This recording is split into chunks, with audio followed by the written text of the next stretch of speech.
PolicyDialogue को साथमा global IME bank, सबैका लागि बैंक। नेपाल टेलिकम, राष्ट्रको सञ्चार। राष्ट्रिय वाणिज्य बैंक, तपाईको आफ्नै बैंक।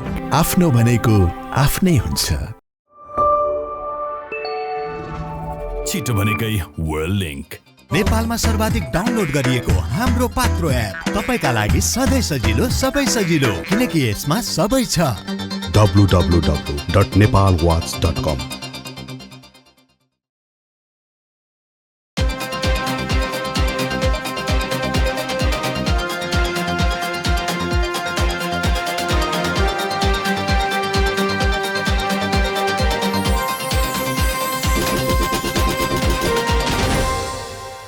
नमस्कार, पोलिसी डायलगमा यहाँलाई स्वागत छ। म घनश्याम ओझा। नीति अनुसन्धान प्रतिष्ठानको सहकार्यमा नेपाल वाच मल्टिमिडियाले सञ्चालन गरेको यो कार्यक्रम समुन्नतिका लागि नीति निर्माणको सञ्चार पैरवी अभियान हो।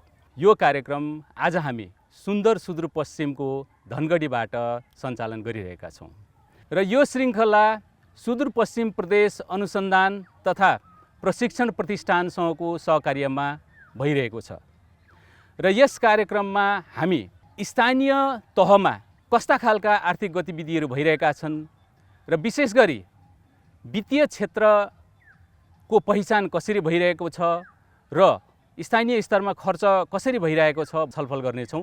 र आजको छलफलको लागि हामीसँग हुनुहुन्छ कैलाली जिल्ला गौरीगङ्गा नगरपालिकाका नगर प्रमुख देवीदत्त कडेल, यसै गरी बाजुरा जिल्ला बडीमालिका नगरपालिकाका नगर प्रमुख अमर खड्का। यहाँहरू दुवैलाई कार्यक्रममा स्वागत छ। धन्यवाद सर, नमस्ते।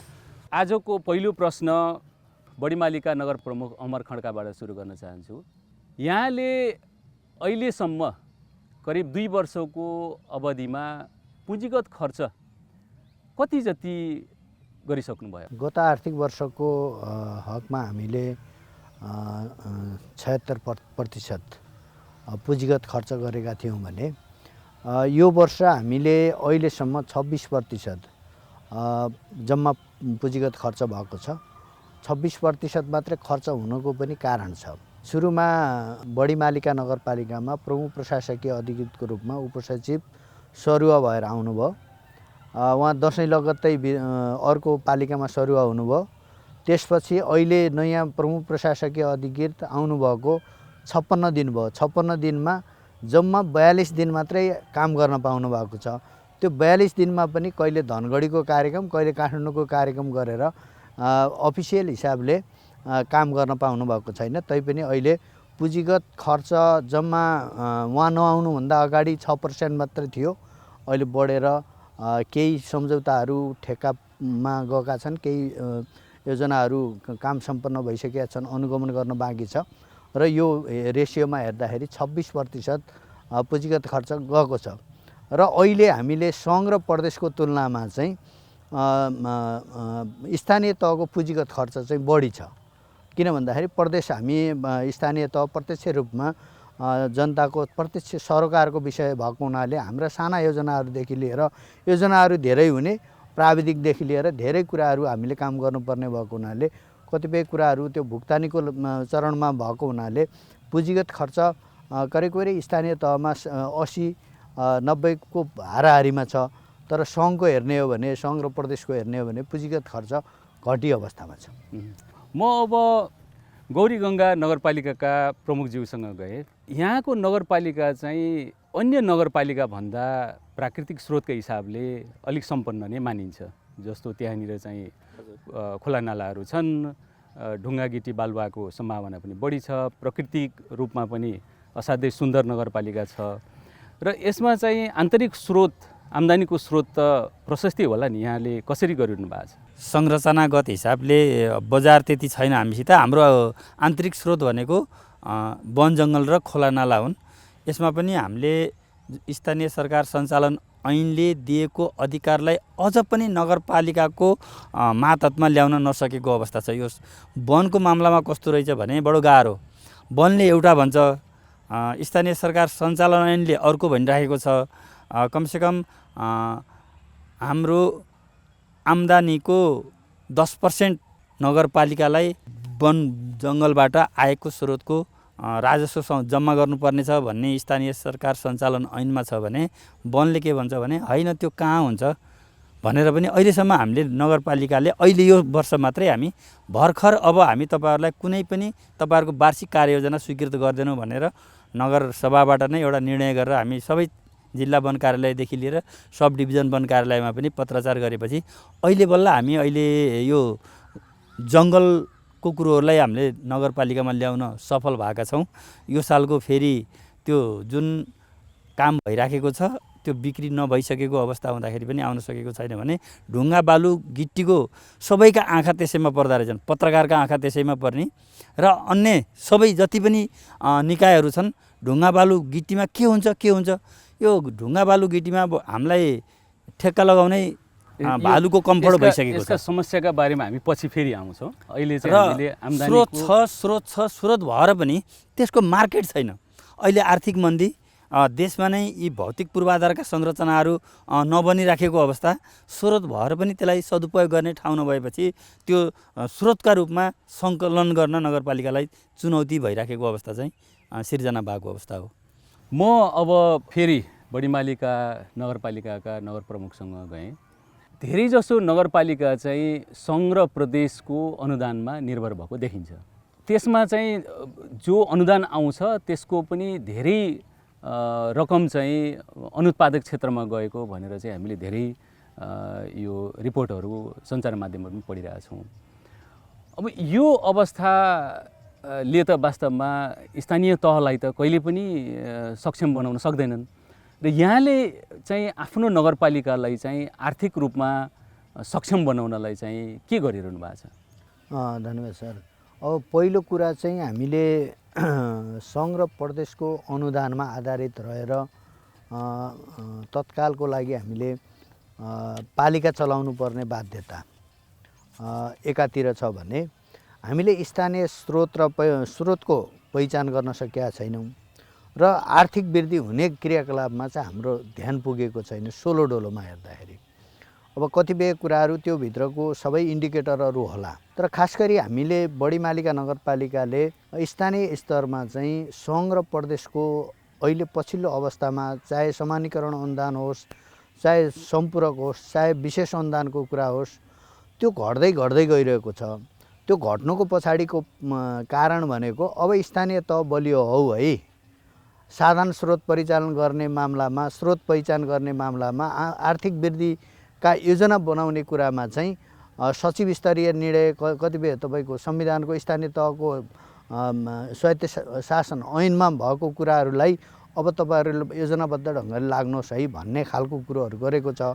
त्यो अन्तर्गत गरिरहँदाखेरि चाहिँ हामीले पहिलो कुरा चाहिँ हामीले पालिका स्तरमा चाहिँ स्रोत पहिचानको सम्भाव्यता अध्ययन गर्न सकेका छैनौँ।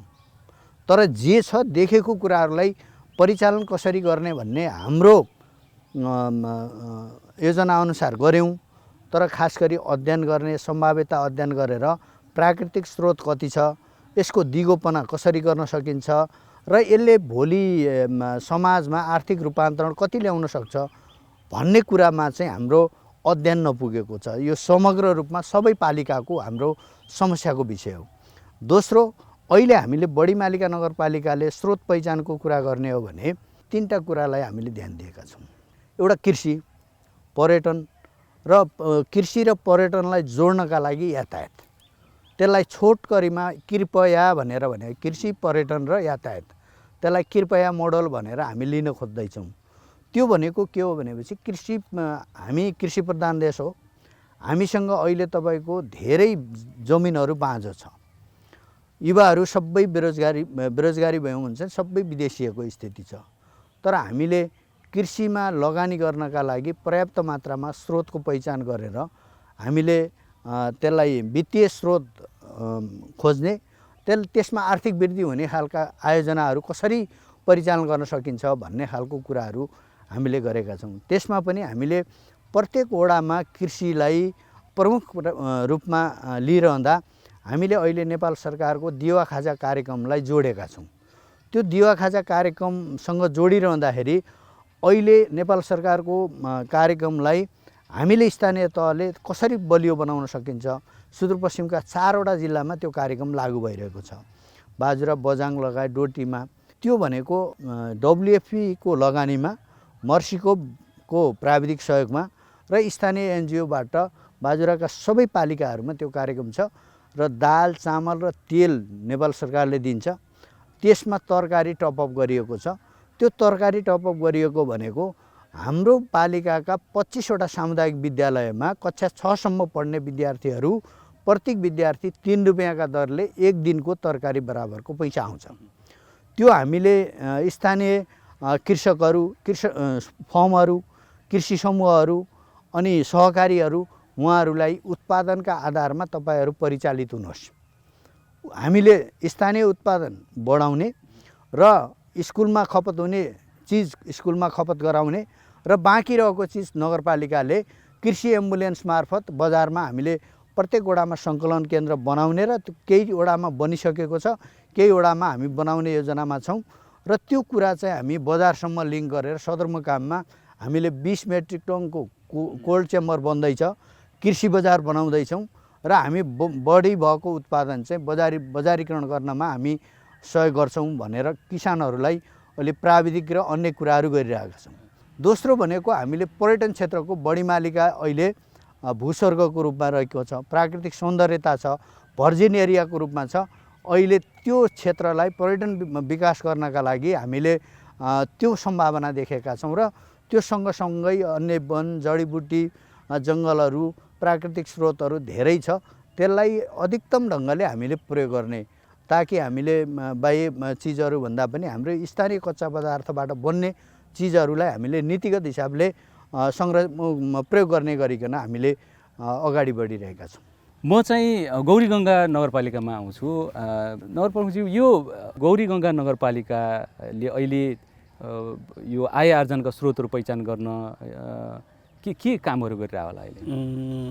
उहाँले भने जस्तै हाम्रो पालिकाले पनि यो दिवा खाजामा जुन नगरपालिकाले विभिन्न शीर्षकमा समूहहरू, सहकारीलाई चाहे त्यो तरकारी उत्पादनको कुराहरू होस्, अनि जुन पोल्ट्री फार्मको कुरोहरू होस्, गाई भैँसीलाई दुध उत्पादनको लागि जसरी कृषकहरूले त्यो पालिराखेको अवस्था छ, हामीले पनि दिवा खाजामा सम्बन्धित नजिकका समूहहरूलाई, सहकारीलाई विद्यालयसँग जोडेर कुखुरा पालेको मान्छेले जति त्यहाँ आवश्यक अन्डाहरू आवश्यक पर्छ नजिकको विद्यालयमा दिवा खाजाको लागि सम्बन्धित तीको समूहबाट त्यहाँ उपलब्ध गराइदिनुको निम्ति दुईटैलाई हामीले जोडिदिएको अवस्था छ भने मासुको लागि पनि कुखुरा फार्मबाट नै त्यहाँ नजिकको विद्यालयहरूलाई जुन 6 दिनको 6वटा किसिमका दिवा खाजाहरू खुवाउने जुन एउटा रुटिन छ, त्यो रुटिनको आधारमा हामीले समूहलाई र सहकारीहरूलाई विद्यालयसित जोडेको अवस्था छ। हामी आफै गएर नगरपालिका र गौरीगङ्गा नगरपालिका के छ भने दुध र माछा मासुमा आत्मनिर्भर नगरपालिका पनि हो। हामीले बाहिरबाट दुध र मासुको लागि आयात गर्नुपर्ने अवस्था छैन, ताकि बरु त्यहाँबाट धेरै हाम्रो नगरपालिकाबाट करिब हप्तामा 1 ट्रक त काठमाडौँ पोखराको लागि त्यहाँबाट खसी मात्रै लोड भएर जाने गइराखेको अवस्था छ। त्यसै गरेर पोल्ट्री फार्महरू पनि धेरै छन्।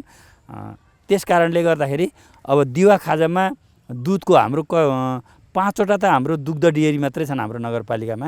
डेयरीलाई हामीले प्राथमिकता दिएका छौँ कि किसानहरूलाई त्यहाँ कमसेकम प्रोत्साहन बापत डेयरीमा या बिक्री गर्ने किसानलाई 1 लिटर बराबर 2 रुपियाँ नगरपालिकाले प्रोत्साहन दिएको छ उहाँहरूलाई, ताकि कमसेकम उहाँहरू उत्पादनमा अलि फेरि पनि जोड गरून् र आत्मनिर्भर बनुन् र समृद्ध पालिका बनाउन् भन्ने ध्येयका साथ। त्यसै गरेर हामीले उत्पादनसँग जोड्नका निम्ति टनेलको व्यवस्था गरेर तरकारी खेतीहरू नगरपालिकाले टनेल वितरण गरिदिने र त्यहाँ बिउ बिजनहरू दिने, त्यहाँ आवश्यक पर्ने सिँचाइको व्यवस्था गरिदिने र उहाँहरूलाई मौसमी र बेमौसमी सबै खाले तरकारीहरू उहाँहरूलाई उत्पादन गर्नको लागि प्रेरित गरेको अवस्था छ। ताकि अहिले भर्खर हामीले कृषि उपज सङ्कलन केन्द्र, गौरीगङ्गा कृषि उपज सङ्कलन केन्द्र भनेर नगरपालिका स्तरीय एउटा हामीले संरचना निर्माणाधीन अवस्थामा छ अहिले। ताकि अब हामीले कस्तो कन्सेप्ट तयार गरेका छौँ भने आगामी दिनमा किसानहरूले उत्पादन गरेको चिज नगरपालिकाले खरिद गरिदिने र त्यो कृषि एम्बुलेन्स मार्फत अन्य जिल्लाहरूमा अन्य पालिकाहरूमा फेरि नगरपालिका मार्फत सप्लाई गरेर पनि त्यहाँका किसानलाई आय आर्जन वृद्धिको लागि एउटा आर्थिक विकास होस् भन्ने ध्येयले यसरी अगाडि बढिराखेको अवस्था छ ताकि हामी अझ लक्ष्यमा पुगिसकेका छैनौँ त्यो निर्माणाधीन अवस्थामा उत्पादनलाई त जति पनि कृषि उत्पादन छन् तिनीहरूलाई चाहिँ सङ्कलनको साथसाथै चिसान केन्द्रको पनि आवश्यकता हुन्छ हो। चिसान केन्द्र हाम्रो छिमेकी पालिकामा छ ताकि उहाँहरूले तरकारी उत्पादन गर्नुभयो मानुस आलु उत्पादन गर्नुभयो उहाँहरूले पर्याप्त मात्रामा भने नगरपालिकाले आफैले कोल्ड स्टोरको भाडा तिरेर लैजाने र ल्याउने पनि नगरपालिकाले जुन आफ्नो साधन स्रोत प्रयोग गरेर राखिदिने र त्यहाँ राखेको पनि नगरपालिकाले भाडा तिरेर कमसेकम किसानले उत्पादन गरेको त्यसले फेरि नगरपालिकालाई बढी दायित्व सिर्जना गर्यो नि त्यस्तो धेरै सम्पूर्ण खर्च चाहिँ नगरपालिकाले बिहोर्न थाल्यो भने चाहिँ अहिले अरू केही पनि हैन चिस्यान केन्द्रको भाडा र अनि पुगाउने र ल्याइदिने सुरुवाती चरणमा कमसेकम किसानलाई त्यो उत्पादनमा जोड्नको निम्ति एउटा प्रोत्साहन होस् र बिस्तारै हामीले त्यो सबैले त्यो उत्पादन गर्दै गयो भने त पछि बानी पर्छ त्यसपछि आफै पनि त्यसको व्यवस्थाहरू गर्न सक्नुहुन्छ भन्ने ध्येयका साथ हामी त्यता पनि लागिराखेको अवस्था छ ताकि अहिले पनि हामीले जुन 50% हाम्रो केरा खेतीमा हामीले किसानहरूलाई प्रोत्साहन गरेका छौँ। जसले केरा खेती गर्छ उसलाई सबै चिज बिरुवा मल बिउ अनि त्यहाँबाट सिँचाइ घेरबार सहित र त्यहाँको ज्यामीहरूको पनि 50% तपाईँ लगाउनुहोस् 50% नगरपालिकाले लगाइदिन्छ र तपाईँहरू कमसेकम त्यो व्यवसायलाई अगाडि अलि बढ्नुहोस् भनेर अहिले पनि हाम्रो लागिराखेको अवस्था छ। त्यसै गरेर फलफुल बगैँचा भनेर लिचीहरू आँपहरू यसरी हामी कमसेकम यसलाई पर्यटन अथवा यो वातावरणलाई पनि दूषित हुनुबाट केही न्यूनीकरण गर्ने र किसानहरूलाई पनि आय आर्जनमा मद्दत पुगोस् भनेर हामी यसरी अगाडि बढिरहेको अवस्था। धन्यवाद। म चाहिँ अब बढीमालिका नगरपालिका प्रमुखजीलाई म तिर गएँ। पछिल्लो कालमा चाहिँ युवाहरूमा एकदमै ठुलो नैराश्य सिर्जना भएको छ। धेरै जसो युवाहरू चाहिँ देश छोडेर जाने, अब कतिपय चाहिँ पढ्नको लागि अध्ययनको लागि पनि जान्छन्, त्यो बेग्लै कुरा भयो। कतिपय सिप भएका युवाहरू काम गर्नले जान्छन्, बेग्लै भयो। तर त्यो युवाको धेरै सङ्ख्यामा युवालाई चाहिँ स्थानीय स्तरमै रोजगारी सिर्जना हामी गर्न सक्थ्यौँ होला नि। यहाँको नगरपालिकाले युवालाई समेट्नलाई कस्ता खालका कार्यक्रमहरू कस्ता परियोजनाहरू यहाँले सोच्नु भएको छ र ती चाहिँ सञ्चालनमा छन्? पहिलो कुरा अहिले विदेशिने क्रम युवाहरूको बढिरहेको स्थिति भनेको हामीले हाम्रो सम्भावना देखिरहेका छैनौँ। हाम्रो प्राकृतिक स्रोतबाट हुने चिजहरू र हामीले बनाउन सक्ने हामीले उत्पादन गर्ने चिजहरूको महत्त्व हामीले बुझिरहेका छैनौँ। त्यसले गर्दाखेरि हामी पहिलो कुरा चाहिँ युवाहरूलाई कस्तो खालको प्रशिक्षण दियौँ, हामीले कस्तो खालको शिक्षा दियौँ त्यो कुरामा निर्भर रहने भयो। पहिलो कुरा समस्या भनेको अहिले मान्छेलाई रोजगारी भनेको जागिरै खानुपर्ने मनोवृत्तिले युवाहरूमा अलिकति त्यो खालको प्रशिक्षित भएको स्थिति छ। दोस्रो कुरा उद्यमशीलतासँग युवाहरूलाई हामीले जोड्नै सकेनौँ। कसरी जोड्न सकेनौँ भन्नुहुन्छ भने हाम्रो शिक्षा प्रणालीमा धेरै खालका त्रुटिहरू छन्। घोकन्ते विद्याहरू हामीले सिकायौँ। कुनै पाठ पढेर तपाईँको त्यसलाई प्राविधिक कुराहरूमा हाम्रो ध्यान गएन। त्यसले गर्दाखेरि अहिले हामीले त्यो कुरामा चाहिँ युवाहरूलाई अहिलेदेखि ट्रेन गर्नका लागि चाहिँ हामीले विद्यालय स्तरबाट पनि सुरु गर्नुपर्छ ताकि त्यो जनशक्ति 10 वर्षपछि यहाँकै उत्पादन प्राविधिक हिसाबले यहाँकै हिसाबले उत्पादनसँग जोडियोस् भन्ने हिसाबले हामीले सिक्दै पढ्दै कार्यक्रम जोड्न खोजिरहेका छौँ ताकि हामीले तपाईँको विद्यालय स्तरमा चाहिँ तपाईँको स्थानीय रैथाने सिपहरू जस्तै हामीले अस्ति भर्खरै नारायण सिग्देल भन्ने सर हुनुहुन्छ सुर्खेतको बड्डी चौडको जनज्योति स्कुलको हेड सर हुनुहुन्छ। उहाँले धेरै राम्रो कामहरू गरिराख्नु भएको थियो। त्यो अन्तर्गत हामीले अहिले विद्यालय स्तरमा पनि एक विद्यालय एक परियोजना अबको नीति कार्यक्रममा ल्याउने गरिकन तयारी गर्दैछौँ। त्यो भनेको विद्यालय स्तरमा चाहिँ कम्तीमा शुक्रबारीय कार्यक्रमलाई तपाईँको अतिरिक्त क्रियाकलापमा जोड्ने ताकि कृषि कर्म गरोस्, अन्य सिपहरू सिकोस्, त्यो अन्तर्गत हामीले व्यवसाय सिकाउने व्यावसायिक हिसाबले सिकाउने। त्यो अन्तर्गत हामीले के हो भन्दाखेरि यो अहिले फोहोर व्यवस्थापनसँग एउटा विद्यालयलाई जोड्न खोजिरहेका छौँ। निगालोको चिजबाट फोहोरको डस्टबिनहरू बनाउने। अहिले 25-30वटा निगालोको डस्टबिन त्यो डोकोहरू बनाएर अब पालिकालाई हस्तान्तरण गर्ने चरणमा छ। त्यसले गर्दाखेरि विद्यार्थी र शिक्षकहरू मिलेर बनाउने। त्यो विद्यालयमा अस्ति अनि पालिकाले किनिदिने ताकि अब बजारमा फोहोर व्यवस्थापनका हिसाबले प्लास्टिक जन्य त्यो वस्तुहरूका जुन फोहोरको डस्टबिनहरू हुन्छ त्यसलाई हामी विस्थापन गर्ने र डोको प्रयोग गर्ने गरिकन हामीले सोचिरहेका छौँ। त्यसले गर्दाखेरि भोलि के हो भनेपछि कम्तीमा स्थानीय कच्चा पदार्थबाट पनि पैसा छ अनि त्योसँग सम्बन्धित उद्योगहरू स्थापना गर्न सक्छौँ भन्ने हिसाबले एक खालको जनचेतना गराउने। तर सँगसँगै हामीले अब जति बढी उत्पादन त्यति नै बढी अनुदान भन्ने हामीले नीति लिइरहेछौँ। उत्पादनमा आधारित अनुदान, ताकि तपाईँको अनुदान 50% भन्ने अथवा अन्य अनुदान दिँदाखेरि हामीले के भयो भनेपछि तपाईँको त्यो अनुदान लिने कार्यान्वयन नहुने। तर अनुदानमा उत्पादनमा आधारित हुँदाखेरि उसले 5 किलो गोलमेडा फलायो भने 5 किलो गोलमेडामा अनुदान कति दिने, त्यो नीति लियौँ भने 2 केजी बराबरको अथवा 1 केजी बराबरको अनुदान दियौँ भने त्यो उत्पादन पनि बढ्ने भयो, रोजगारी पनि सिर्जना हुने भयो। ताकि अब अहिले पहाडमा बाँझो जमिनहरू र तपाईँको बसाइसराईले पुरै तपाईँको शून्य भएको छ। त्यो अवस्थामा चाहिँ अलिकति व्यावसायिक हिसाबले काम गर्ने युवाहरूलाई चाहिँ त्यो खाली जमिनहरूमा अलि व्यवसाय गर्नका लागि अनुदानमा आधारित उत्पादनमा आधारित अनुदानहरू, प्राविधिक सिपहरू, बिउहरू त्यो खालको दिन पायो भने त्यो रोजगारी सिर्जना गर्न सकिन्छ। दोस्रो कुरा के हो भन्दाखेरि अहिले हामी एउटा उद्योगको स्थापनाको चरणमा छौँ। त्यो कतिपय नीतिगत हिसाबले हामी कानुनी हिसाबले त्यो खालको सरसल्लाह सुझावको हिसाबले लागिरहेका छौँ। यो कोदो हाम्रो बाजुरा जिल्लामा अस्ति मात्रै हेर्ने हो भने धेरै कोदोहरू निर्यात भयो। त्यो कोदो निर्यात हुँदाखेरि त्यो केमा प्रयोग भयो थाहा छैन। कुनै ठाउँ रक्सीको लागि प्रयोग भएको छ त्यो दानाहरू, तर हामीले अहिले कोदो औषधिको रूपमा प्रयोग भइरहेको छ। त्यो एकदमै अर्ग्यानिक चिजको रूपमा प्रयोग भइरहेछ। त्यसलाई हामीले कुकिज बिस्कुटको उद्योगको रूपमा हामीले स्थापना गर्न सक्यौँ भने त्यसका लागि प्रदेश सरकारले 80 लाख रुपियाँ विनियोजित गरेको छ त्यो युएसएडको प्रोग्राम मार्फत। तर नेपाल सरकारको एग्रिमेन्टमा ढिलो भएको कारणले गर्दाखेरि त्यो अर्को वर्ष सरेको छ। सम्भवतः हामी यो स्थानीय तहमा 51% सेयर पालिकाको र बाँकी अरू किसानहरूको सेयर रहने गरिकन यो हामीले उत्पादन गऱ्यौँ भने हामीले त्यो उत्पादनको बजारीकरण पनि हामी सबैले आफैले पालिकाका हरेक कार्यक्रममा त्यो बिस्कुटलाई हामी प्रयोग गर्न सक्छौँ। देवा खाजासँग जोडिन सक्छ। अन्य गैर सरकारी संस्थाहरूको कार्यालयमा त्यो खाजालाई प्रमोट गर्न सक्छौँ। त्यो हुँदाखेरि बजारीकरणको योजना पनि सोचिरहेका छौँ। ताकि अब तपाईँको त्यसले गर्दाखेरि राजस्व वृद्धिमा पनि हामीलाई सजिलो हुने भयो। ताकि हामीले स्थानीय उत्पादनलाई म्याक्सिमम प्रयोग गऱ्यौँ भने बाहिरबाट आयातित वस्तुहरूलाई पनि हामीले विस्थापन गर्न सक्छौँ, यसलाई निर्यात गर्न सक्छौँ भन्ने हिसाबले सोचिरहेका छौँ। विदेशबाट नेपाल पैसा पठाउने सरल र सुलभ माध्यम ग्लोबल रेमिट, छिटो, छरितो र भरपर्दो।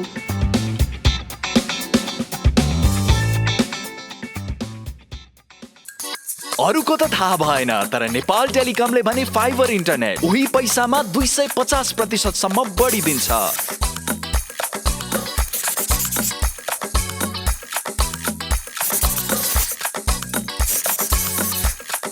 जति भन्छौ त्यति दिन्छौ। जडान तथा मर्मतको लागि 198 मा फोन गर्नुहोस्। नेपाल टेलिकम, राष्ट्रको सञ्चार। पाइला सपनाको भरोसाले हिँड्छ।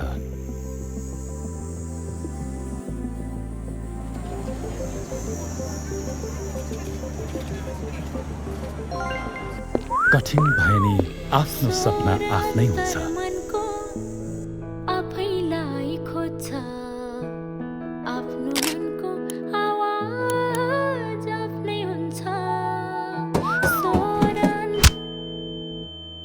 कथा साहसको आँट कोरिदिन्छ, व्यथाको कथा पनि आफ्नै हुन्छ।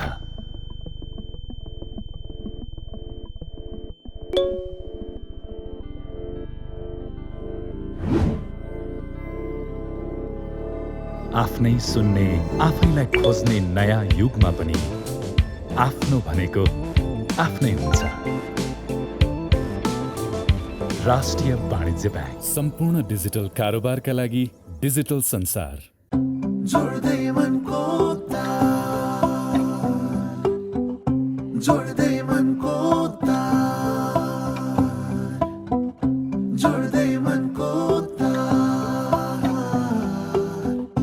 जोडिएको छ मन मानसँग, हौसला छ यति यति तरङ्ग, बढ्दैछौँ अघि अघि लाग्दै 27 वर्षदेखि इन्टरनेटको स्पिडमा मात्र होइन, प्रविधि सुविधा सृजनशीलतामा पनि सधैँ छिटो। वर्ल्ड लिङ्क, मनसँग जोडिएको तार, तपाईँलाई पनि व्यक्त गर्दछ आभार। छिटो भनेकै वर्ल्ड लिङ्क। नेपालमा सर्वाधिक डाउनलोड गरिएको हाम्रो पात्रो एप तपाईँका लागि सधैँ सजिलो, सबै सजिलो, किनकि यसमा सबै छ। यो हजुरको नगरपालिकामा चाहिँ यो शिवगङ्गा, गौरीगङ्गा जस्ता ठुला नदीहरू छन् र नदीजन्य पदार्थहरू ढुङ्गा, गिटी, बालुवा यी चाहिँ आम्दानीको स्रोत बन्न सक्छन्। अब यसमा चाहिँ के देखिन्छ भन्दाखेरि त्यसको ढुङ्गा, गिटी, बालुवाको मूल्य चाहिँ प्रदेश कानुनअनुसार तोकिन्छ। यसको सङ्कलन अनि उत्खनन चाहिँ फेरि नगरपालिकाबाट हुन्छ।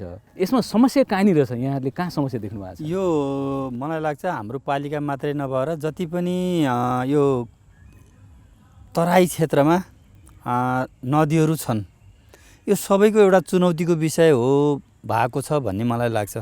हामी योभन्दा 4-5 महिना अगाडि पनि एउटा मुख्यमन्त्री सँग नै हाम्रो सबै कैलाली कञ्चनपुरका नगर प्रमुखको डेलिगेसनकै रूपमा हामी बसेका थियौँ। कस्तो भयो भने प्रदेश कानुन छ, प्रदेश कानुनले के गरिदियो भने 50% पहिला जम्मा गर्नुपर्ने, 50% को बैंक ग्यारेन्टी नगरपालिकालाई दिनुपर्ने, त्यो नियमअनुसार 18-20 करोड रुपियाँ पहिला नगरपालिकाको खातामा हाल्नु पर्यो कोही ठेकदारले, त्यसपछि मात्रै उसले सङ्कलनको अनुमति लिनु पर्यो। ताकि कस्तो भने रेट प्रदेश सरकारले तोकेको छ त्यहाँको, अनि आइएआई गरेर हामीले त्यो ठेक्काको प्रक्रिया अनुसार ठेक्का लगाउनु पर्ने छ। यसमा चुनौती कहाँनिर भयो भने बजार छैन, हामीसित चिज छ, चिज प्रदेश सरकारको नीतिअनुसार बिक्री गर्नुपर्ने छ। यसले गर्दाखेरि के भएको छ भने 4-4 पटकसम्म पनि हामीले इबिडिङ गर्दाखेरि पनि त्यो ठेक्का नगइसकेपछि हाम्रो असाध्यै छलफल भयो, बहस भयो र प्रदेश सरकारले पनि सुनवाई गरेर त्यो जुन 50% अग्रिम राजस्व जम्मा गर्नुपर्ने एउटा नीति थियो त्यसलाई फेरि संशोधन गरेर 20% र पहिला गर्ने र पछि दुईटा किस्तामा 40% गरेर यसरी गर्ने भन्ने त भयो।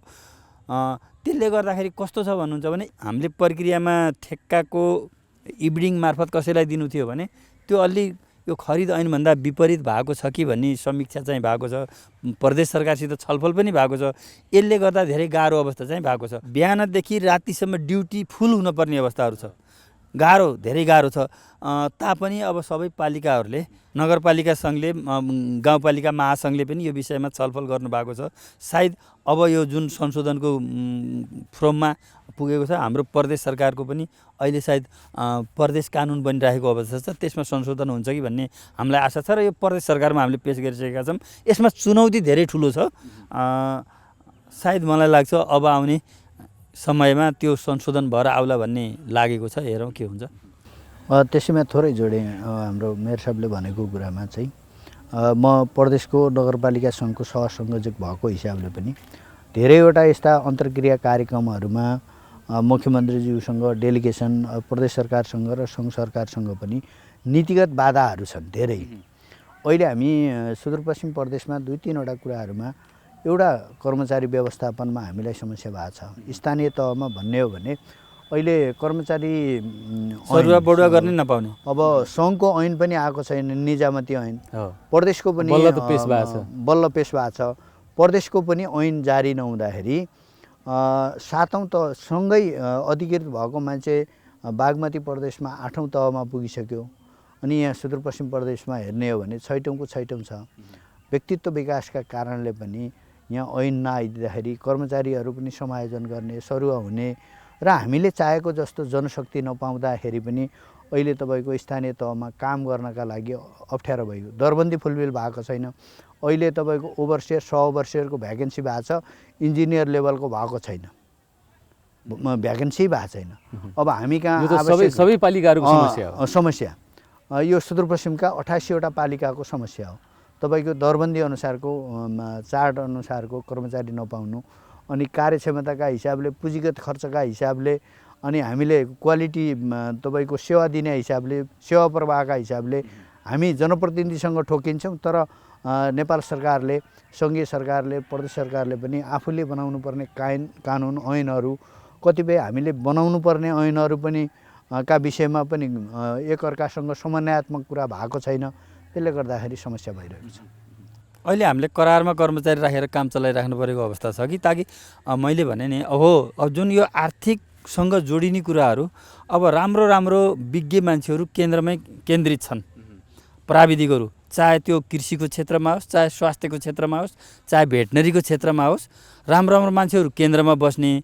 अब यहाँ एउटा कृषि प्राविधिक के अरे हाम्रो जेटिए पठाएर उसले कृषिको के प्लान बनाउँछ, कमसेकम कृषि विज्ञहरू, ताकि सङ्घीय सरकारले के परिकल्पना गर्नु पर्यो भने अब स्थानीय तहमा हो मेकानिजम बनाउनु पर्ने। त्यहाँ गएर त्यहाँको अवस्था हेरेर त्यहाँको आवश्यकता के हो त कृषि प्रणालीलाई कमसेकम आर्थिकसित जोड्ने, उत्पादनसँग जोड्ने, त्यस्तो खालको विज्ञ टिमहरू अब सङ्घको मन्त्रालयमा त्यो सिंहदरबारमा होइन कि अब स्थानीय तहमा पठाउनु पर्छ भन्ने एउटा सोच सङ्घीय सरकारले बदलेर ती विज्ञहरू स्थानीय तहमा आएर कमसेकम त्यसको प्लान बनायो भने तब आर्थिक पाटो स्थानीय तहबाट बढेर अगाडि जान्छ भन्ने पनि कमसेकम सुरुवाती चरणमा त्यो खालको विज्ञता भएका विज्ञहरू स्थानीय तहमा हुन्, जहाँ उत्पादन हुन्छ त्यो ठाउँमा आउनु पर्यो होइन। सिंहदरबारमा बसेर त्यहाँ पोलिसी बनाएर त होइन।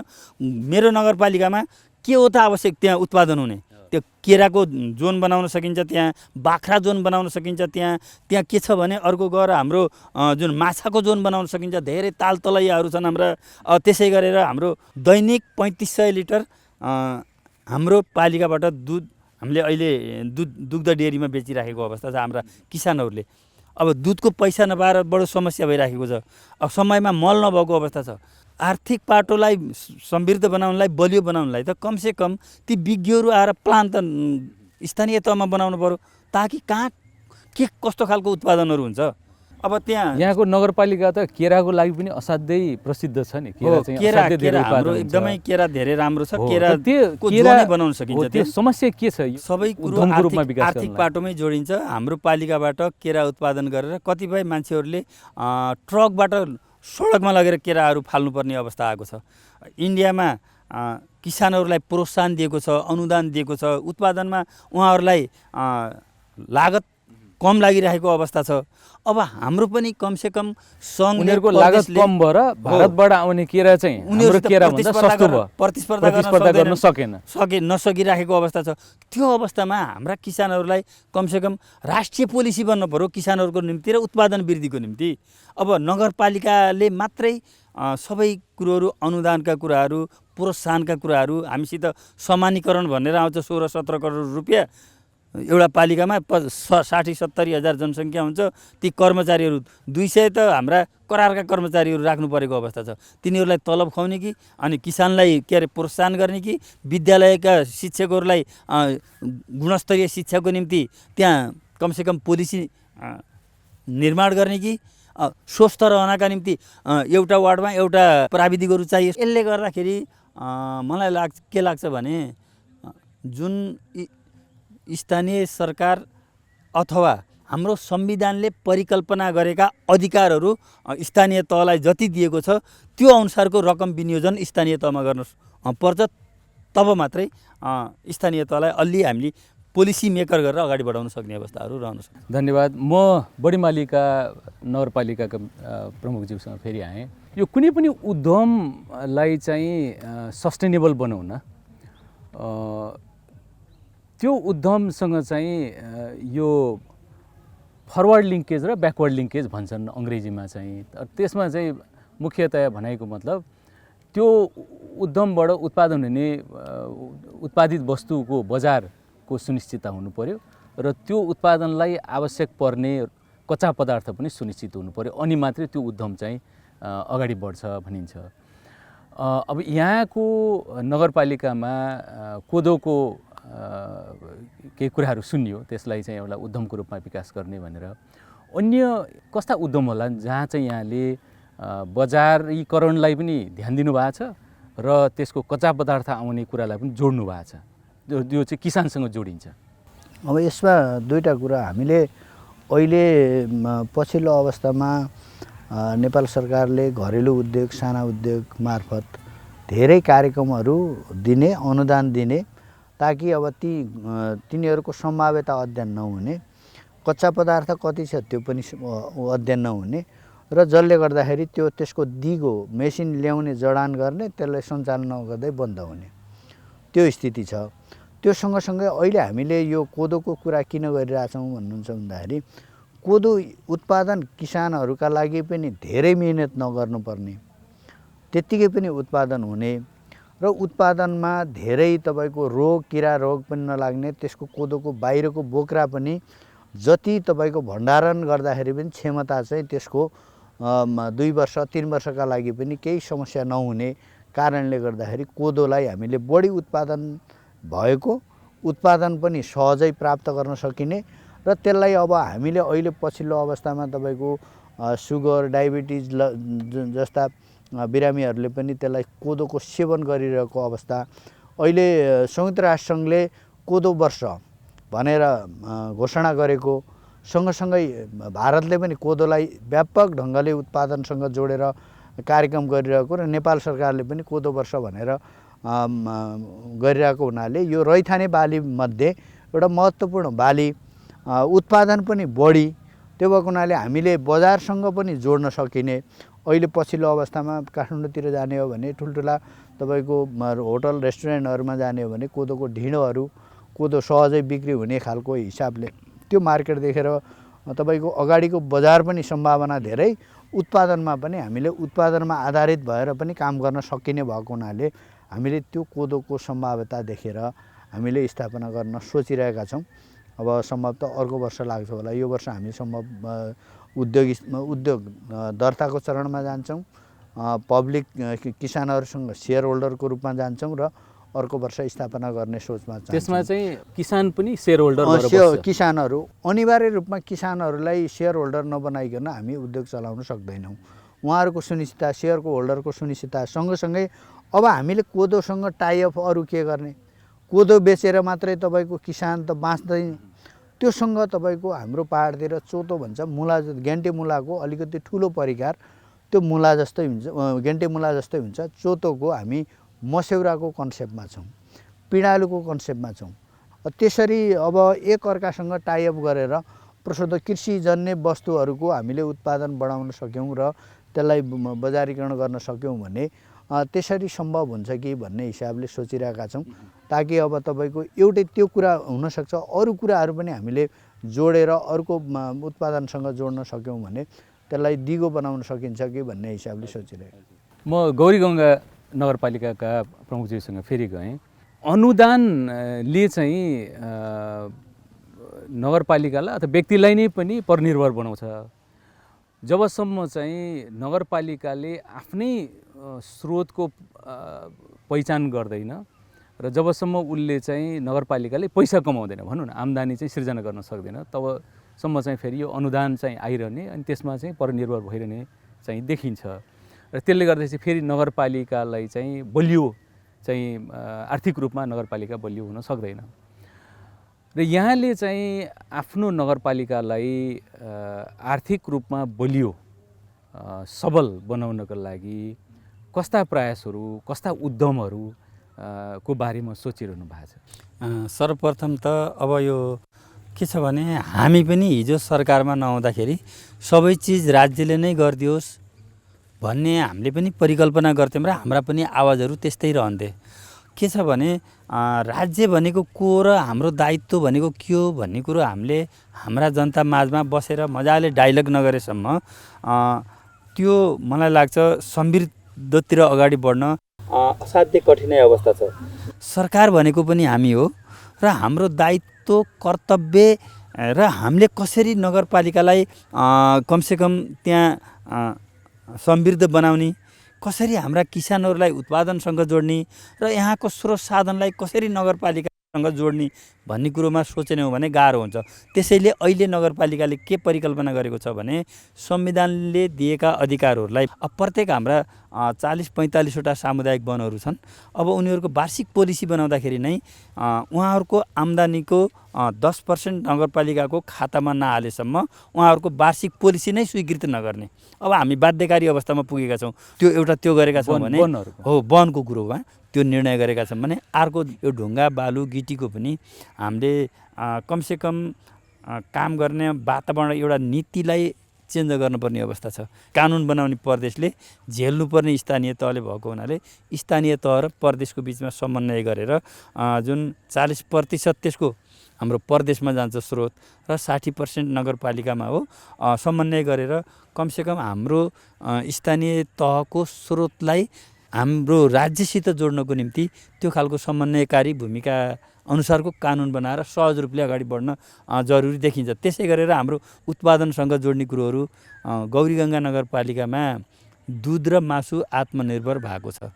हाम्रा बाहिरबाट किन्न पर्ने घिउहरू, दुधहरू, त्यसै गरेर माछाहरू, मासुहरू सबै अहिले गौरीगङ्गा नगरपालिकाभित्र नै उत्पादन भइराखेको अवस्था छ र निर्यात पनि हप्तामा 10 दिनमा 1 ट्रक खसी बोका त्यहाँबाट गइराखेको अवस्था छ।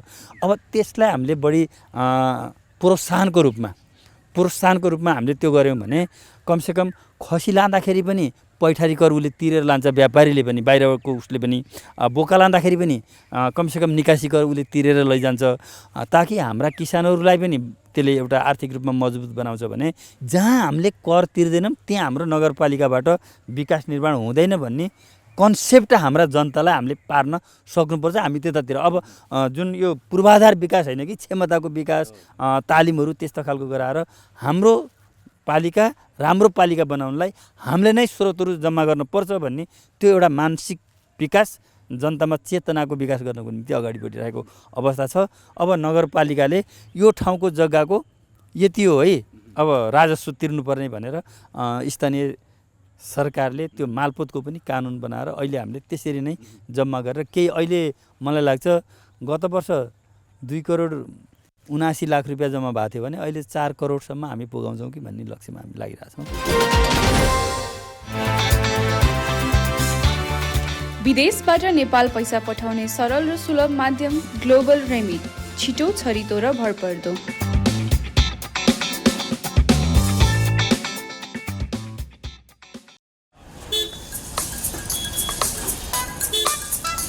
दाइ 1 केजी राम्रो सुन्तला हालिदिनु न। लिनुस् तपाईको 1 किलो सुन्तला।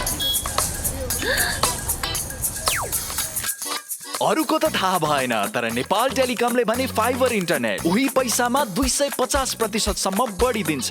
जति भन्छौ त्यति दिन्छौ। जडान तथा मर्मतको लागि 198 मा फोन गर्नुहोस्। नेपाल टेलिकम, राष्ट्रको सञ्चार।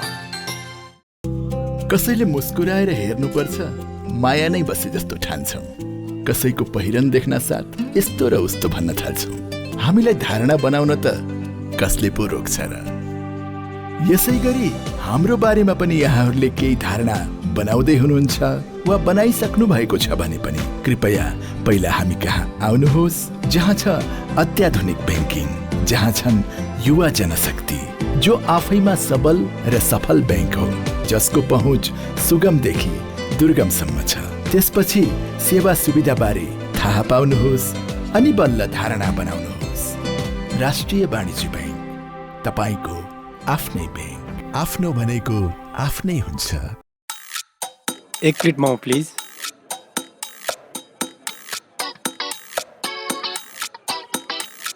हजुरको 1 प्लेट मोमो। अरूको त थाहा भएन, तर नेपाल टेलिकमले भने फाइबर इन्टरनेट उही पैसामा 250% सम्म बढी दिन्छ। जति भन्छौ त्यति दिन्छौ। जडान तथा मर्मतको लागि 198 मा फोन गर्नुहोस्। नेपाल टेलिकम, राष्ट्रको सञ्चार। जोड्दै मनको तार, जोड्दै मनको तार। जोड्दै मनको तार जोडिएको छ मन मानसँग हौसला छ यति यति तरङ्ग बढ्दैछौँ अघि अघि लाग्दै 27 वर्षदेखि इन्टरनेटको स्पिडमा मात्र होइन प्रविधि सुविधा सृजनशीलतामा पनि सधैँ छिटो वर्ल्ड लिङ्क मनसँग जोडिएको तार तपाईलाई पनि व्यक्त गर्दछ आभार छिटो भनेकै वर्ल्ड लिङ्क नेपालमा सर्वाधिक डाउनलोड गरिएको हाम्रो पात्रो एप तपाईका लागि सधैँ सजिलो सबै सजिलो किनकि यसमा सबै छ म चाहिँ फेरि बढीमालिका नगरपालिकाका प्रमुखज्यूसँग गएँ यहाँले चुनावमा उठ्दाखेरि आजभन्दा 2 वर्ष अगाडि चुनावमा उठ्दाखेरि जे प्रतिबद्धता गर्नुभएको थियो नगरपालिकामा आर्थिक समृद्धिका लागि अहिले फर्केर हेर्दा ती प्रतिबद्धता गरेका कुराहरूमा कतिवटा चाहिँ गर्न सकियो कतिवटा बाँकी छन् र अब त फेरि यो 81-82 को बजेट तयारीमा हुनुहुन्छ होला र त्यो बजेटमा यहाँले आफूले गरेका प्रतिबद्धता र नगरपालिकामा देखिएका आवश्यकताहरूलाई कसरी चाहिँ राख्ने तयारी गर्नुभएको छ पहिलो कुरा त हामीले चुनावमा कतिपय प्रतिबद्धता हामीले राखेका प्रतिबद्धताहरू त्यो योजनाबद्ध ढङ्गले अगाडि बढ्ने क्रममा छन् हामी निर्वाचित भएको वर्ष चाहिँ हामी गत निर्वाचित जनप्रतिनिधिहरूको दायित्व तिर्नमै तपाईको व्यस्त भयौँ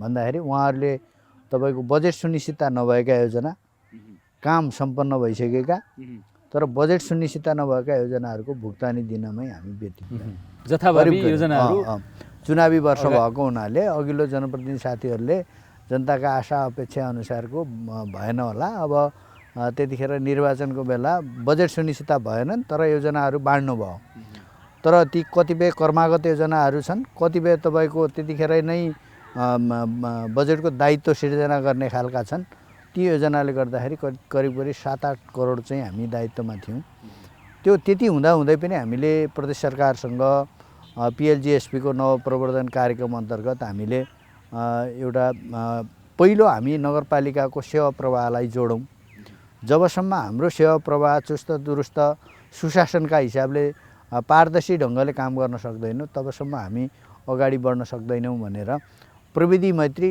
बढीमालिका भनेर परियोजना हामीले पेश गर्यौँ अहिले हामीले त्यो हाम्रो सेवाहरू हाम्रो राजस्व सूची दर्ता अनि तपाईको दर्ता चलानीदेखि लिएर हामी अनलाइन सिस्टममा हाम्रा कामहरू अगाडि बढाउँछौँ एकातिर भने पालिकाको सेवा प्रवाहको कुरा गर्दा अर्को भनेको हामीले शिक्षा क्षेत्रमा चाहिँ डिजिटल अहिलेको लिटरेसी अनुसारमा प्रविधिसँग जोडेर शिक्षा प्रणालीलाई कसरी जोड्न सकिन्छ भनेर हामीले 2टा स्कुलमा चाहिँ डिजिटल माध्यमबाट हामीले कक्षा सञ्चालन गरेका छौँ मालिका बाजुरा जिल्लाकै मात्रै होइन सुदूरपश्चिमको 2000 भन्दा बढी विद्यार्थी सङ्ख्या भएको स्कुलमा दोस्रो नम्बरमा बाजुराको मेरो पालिकाको मालिका मावि पर्छ त्यसमा चाहिँ अहिले 2355 विद्यार्थी छन् त्यसमा 6 कक्षाभन्दा माथि क्लासमा हामीले डिजिटल प्रविधिबाट कक्षा सुरु गरेका छौँ त्यो एउटा विद्यालय चाहिँ हामीले आवासीय विद्यालयको कन्सेप्टमा ल्याएका छौँ र त्यो आवासीय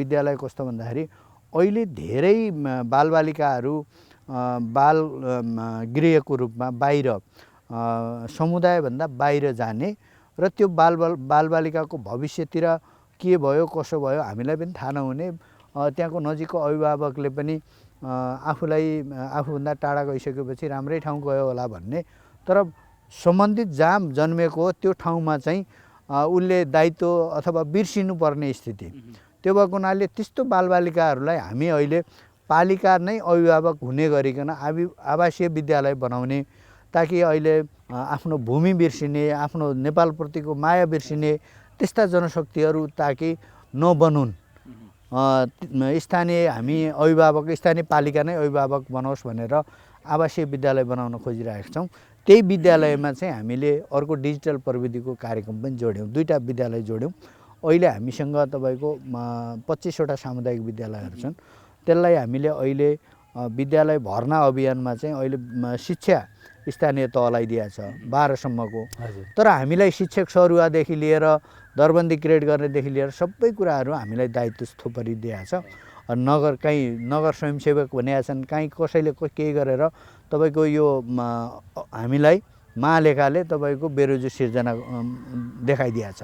त्यसले गर्दाखेरि हामीले शिक्षामा चाहिँ अलिकति रूपान्तरण गर्नका लागि त्यो अभियानमा चाहिँ हामीले गर्नुपर्ने बाध्यता त्यो देखिएको छ। त्यो भएको हुनाले अब यो कुरामा चाहिँ हामीले कसरी अगाडि बढ्न सकिन्छ भन्ने कुराहरू। त्यस्तो शिक्षामा धेरै गाह्रो छ। शिक्षामा हिजो अस्ति मात्रै हाम्रो शिक्षा मन्त्रीले 1 कक्षादेखि 12 क्लाससम्म निःशुल्क शिक्षा भनेर अहिले मैले यसो हेरेको थिएँ, परिपत्रै सबै स्थानीय तहलाई 753 स्थानीय तहलाई परिपत्र गरिदिने भनेर सङ्घीय मामिला मन्त्रालयलाई पठाएर पनि पत्र आइसकेको अवस्था छ पालिकामा। अहिले यसो हेरेको देखेको थिएँ मैले। हामीसित दरबन्दी हुँदैन। अघि नै हाम्रो मेयर साहबले भन्नुभयो 2350 विद्यार्थीको लागि त्यहाँ थाई दरबन्दी कति हुन्छ? सङ्घीय सरकारले त्यो परिकल्पना गरेको छ कि छैन? स्थानीय तहलाई 12 कक्षासम्मको शिक्षा तपाईँहरूले हेर्नुहोस् भन्ने उहाँले भन्नुभयो नि, यो जुन बेरुजुको कुरा। अनि महालेखा आउँदाखेरि नगरपालिकाले करारमा शिक्षक राखेर एउटा कार्यविधि बनाएर करार नगरपालिकाका करार शिक्षक भनेर राख्दाखेरि त्यो बेरुजु देखाउने उसले। अनि माथिबाट मन्त्रालयले विभागले आवश्यक जनशक्ति पठाउँदै नपठाउने, अनि घोषणा गरिदिने कि माथिबाट 1 क्लासदेखि 12 क्लाससम्म निःशुल्क शिक्षा भन्ने। 42वटा विद्यालयमा 11वटा मावि विद्यालय छन् हाम्रो 11वटा वडामा भने 11वटा मावि विद्यालयमा 8वटा माविका दरबन्दी थाई दरबन्दी छ। अब केही अलिअलि 10-15वटा राहत छन् भने अरू सबै नगरपालिकाले व्यवस्थापन गर्न परेको अवस्था छ। के लाग्छ भने होइन, त्यहाँको विद्यार्थी सङ्ख्या र टिचरहरूको अनुपातको आधारमा कमसेकम सङ्घीय सरकारले या त्यहाँबाट जनशक्तिको व्यवस्थापन भएपछि यी कुराहरू गर्दा अलि बेस हुन्थ्यो कि। एउटा के हो भने उहाँबाट पोलिसी बनाइदिए निःशुल्क भनिदिए, भोलि अभिभावकहरू आएर सरकारले यस्तो भनेको छ निःशुल्क भर्ना गर्नुहोस्, होइन भने भनेर नगरपालिका घेर्न आउने परिस्थिति सिर्जना भइराखेको छ। हाम्रो पालिकामा 42वटा सामुदायिक विद्यालय छन्। मैले अघि नै भने 11वटा माविमा 8वटा दरबन्दी छ। के त्यो घोषणा गर्दैमा हुने हो त? त्यो खालको बजेट कि त स्थानीय तहमा पठाउनु पर्यो शिक्षा क्षेत्रमा।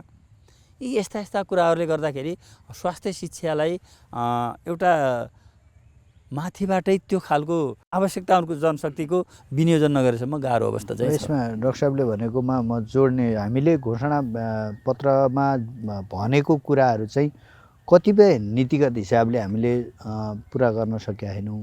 प्रदेश सङ्घ र स्थानीय तहसँगको ऐनको कारणले गर्दाखेरि, कतिपय अहिले देश एकदम आर्थिक मन्दीका कारणले गर्दाखेरि भनेको जस्तो साधन स्रोत नहुने, परिचालन गर्न नसकिने, एउटा दक्ष जनशक्ति पनि तल स्थानीय तहमा नहुने कारणले गर्दाखेरि अहिले त्यही पनि हामीले मैले घोषणा गरेको भनेको शिक्षा, स्वास्थ्य, रोजगारी, स्थानीय रोजगारी, पर्यटन क्षेत्रमा गर्नुपर्ने कामहरूका विषयमा जुन खालको प्रतिबद्धता व्यक्त गरेका थिएँ त्यो कुरा करिब हामीले अहिले पहिलो वर्ष नै भनौँ, अघिल्लो वर्षको बजेट त्यसरी हामीले पुरानो जनप्रतिनिधिको दायित्व तिर्दाखेरि पनि मैले अब आफ्नो फुल फेजमा बजेट कार्यान्वयन गर्ने भनेको यो वर्ष कन्टिन्यू भइरहेको छ। जोड्न चाहन्छु, बजेटमा चाहिँ कति प्रतिशत यहाँहरूको नगरपालिकाको आन्तरिक स्रोत होला र अर्को यो समानीकरणबाट आउने स्रोत कति प्रतिशत होला यहाँहरूको बजेटमा? अब अहिले हेर्ने हो भने त हाम्रो त धेरै पर्सेन्ट हुँदै हामीले आन्तरिक राजस्वको हिसाबले त हामी गौरीगङ्गा उहाँको मेयर साहबको उसमा धेरै छ। हामी करिब वार्षिक तपाईँको 50-60 लाख पनि उठाउन सक्दैन। तपाईँ आन्तरिक प्रतिशतमा भन्दाखेरि प्रतिशत समानीकरण एकदमै कम छ। समानीकरणको हामीले टोटलमा वार्षिक बजेट समानीकरण र विषय अनुदान सबै गरेर प्रदेश गरेर हाम्रो 47 करोडभन्दा माथि नआए होइन। त्यही हाराहारीमा हेर्ने हो भनेपछि कर्मचारीको तपाईँको व्यवस्थापन आन्तरिक चाहिँ त्यसमा कति होला यहाँहरूको? हाम्रो आन्तरिक त त्यही मैले भने आन्तरिक स्रोत त धेरै कम छ, 50-60 लाखभन्दा बढी छैन। त्यो पनि एकदमै न्यून छ। त्यति हुँदाखेरि पनि हामीले के हो भन्दाखेरि अब अहिले हामीले बजेट कति भयो भन्ने भन्दा पनि हामीले थिति कस्तो बसाल्यौँ भन्ने कुरामा चाहिँ निर्भर पर्छ। अहिले हामी जनप्रतिनिधिहरूले चुनावी घोषणापत्र अथवा चुनावका बेला ठुल्ठुला नाराहरू दिए पनि हामीले थिति बसाल्यौँ कि बसालेनौँ, सुशासनका हिसाबले हामीले राम्रो काम गऱ्यौँ कि गरेनौँ, तपाईँको प्राकृतिक स्रोत साधनलाई अधिकतम ढङ्गले प्रयोग गऱ्यौँ कि गरेनौँ, विधिअनुसार हामीले काम गऱ्यौँ कि गरेनौँ, त्यो कुरामा निर्भर रहने भयो। अहिले पछिल्लो अवस्थामा हेर्ने हो भने हामीले अघिल्लो जनप्रतिनिधि साथीहरूले वडा कार्यालयहरू पूर्वाधारका हिसाबले बनाउनु भएको थिएन। अब हामी यो वर्ष हामी वडा कार्यालयहरू टेन्डर गर्दैछौँ। विद्यालयका भवनहरूमा कुनै तपाईँको सबैभन्दा बढी विद्यार्थी सङ्ख्या भएको विद्यालय भवन बनाउनु पर्ने चाहिँ भवन बनाउँदैछौँ। अनि पालिकाको तपाईँको भवनहरू बनाउन आवश्यक भवनहरू बनेको छैन। यातायातका दृष्टिकोणले वडा तहसम्म तपाईँको पूर्वाधार गाडी गएको छ, त्यसलाई स्तर उन्नति गर्न हामीले बाँकी छ। र अनि कृषि क्षेत्रको हेर्ने हो भने अब यसलाई बजारीकरण उत्पादनसँग पनि जोड्ने र बजारीकरण गर्नका लागि बजार चाहिँ कृषि बजार निर्माण गर्न खोजिरहेका छौँ र त्यो पूर्वाधार बनिरहेको छ। त्यो भएको हुनाले अब हामीले धेरै पूर्वाधारसँग जोड्ने मात्र होइन कि अब हामीले भएको मानव स्रोतलाई कसरी परिचालन गर्ने भन्ने कुरातिर मेरो बढी ध्यान गएको छ। त्यसले गर्दाखेरि हामीले थोरै काम गऱ्यौँ भने पनि आफ्नो पालामा गरेको काम चाहिँ नीतिगत हिसाबले राम्रो होस्, प्रभावकारी होस् भन्ने कुरा। हजुर हजुर हजुर म चाहिँ गौरीगङ्गा नगरपालिकाका प्रमुखज्यूसँग गएँ। अब यो बजेट कार्यान्वयनको करिब 6 महिना भइसकेको छ होइन यहाँहरूको, र अहिलेसम्म चाहिँ पुँजीगत खर्च कति प्रतिशत चाहिँ भयो होला? फागुन मसान्तसम्म हजुर पुँजीगत खर्चको 25% हाम्रो भुक्तानी भएको छ, ताकि हाम्रो टोटल गौरीगङ्गा नगरपालिकाको बजेट भनेको 72 करोड 31 लाख हो, जसमा हाम्रो 24 करोड रुपियाँ हाम्रो पुँजीगत छ भने अरू 48 करोड हाम्रो चालु पुँजीमा छ, ताकि हाम्रो यहाँको पुँजीगतमा भन्दा चालुमा धेरै हाम्रो पैसाहरू खर्च हुने भएको हुँदाखेरि सायद सबै ठाउँमा त्यस्तै होला। 25% हाम्रो पुँजीगत अहिले भुक्तानी भएको छ। अरू कामहरू निरन्तर कामहरू भइराखेका छन्। मलाई लाग्छ गत वर्ष त हाम्रो पुँजीगतमा धेरै कम खर्च भएको हो। अहिले नै पनि धेरै त्यस्तो धेरै राम्रो त होइन के भएको छ भने हाम्रा केही कारण के होला? कारण अरू केही हाम्रो त्यस्तो पुँजीगत रकम खर्च नहुनुको कारण के भयो भने पहिला हामीले टेन्डर आह्वान गऱ्यौँ, ती हाम्रा पूर्वाधारका कामहरू पेन्डिङमा हुन सकेनन् गत आर्थिक वर्षमा। त्यो भएको कारणले पुँजीगतमा हाम्रो राम्रो खर्च हुन सकेन। यो वर्ष मलाई लाग्छ धेरै कामहरू फाइनल अब एकदम निरन्तर लागिरहेको अवस्था छ। यो वर्ष हामी 80 भन्दा माथि नै हाम्रो पुँजीगतमा 80% भन्दा माथि खर्च हुन्छ। हस् त, हामी अब कार्यक्रमको अन्तमा आएका छौँ। यहाँहरूले यो पोलिसी डायलगमा स्थानीय तहमा भएका समस्याहरू, बजेट कार्यान्वयनमा भएका समस्या, त्यस्तै वित्तीय स्रोत पहिचान गर्न भएका प्रयासहरूको बारेमा आफ्ना विचारहरू राखिदिनु भयो। यहाँहरूलाई पुनः पोलिसी डायलगका तर्फबाट धन्यवाद दिन चाहन्छु। सरलाई पनि धन्यवाद, जुन यो सुदूरपश्चिमबाट पोलिसी डायलगमा सहभागी गराएर कमसेकम नगरपालिकामा केही मात्रै पर्सेन्ट भए पनि यहाँका गतिविधिहरू र यहाँका चुनौती र अवसरहरूको बारेमा एउटा मौका दिनुभएकोमा हामी यो सुदूरपश्चिम प्रतिष्ठानलाई पनि धन्यवाद दिन चाहन्छौँ। मेरो तर्फबाट पनि यस्तो खालको बहसले सङ्घीयताको मोडलमा स्थानीय तहलाई पनि एक खालको बहसमा पोलिसी डायलगमा नीतिगत तहमा हामीले भएका समस्याहरू र अहिले देखिएका प्रशासनिक सङ्घीयता, वित्तीय सङ्घीयता, आर्थिक सङ्घीयता र राजनीतिक सङ्घीयता बिचको एकअर्कासँगको कोअर्डिनेसन यस्तो बहसबाट, छलफलबाट अवश्य नै एउटा निष्कर्ष निस्किनेछ। यसका लागि डाक्टर साहबको सिङ्गो टिमलाई र सुदूरपश्चिम प्रदेश अनुसन्धान तथा प्रशिक्षण प्रतिष्ठानलाई पनि धन्यवाद दिन चाहन्छौँ र सिङ्गो सुदूरपश्चिमको 88वटै पालिकाको तर्फबाट हार्दिक आभार व्यक्त गर्न चाहन्छु। धन्यवाद। धन्यवाद। म पनि आजको कार्यक्रमबाट बिदा हुन चाहन्छु। धन्यवाद। नमस्कार।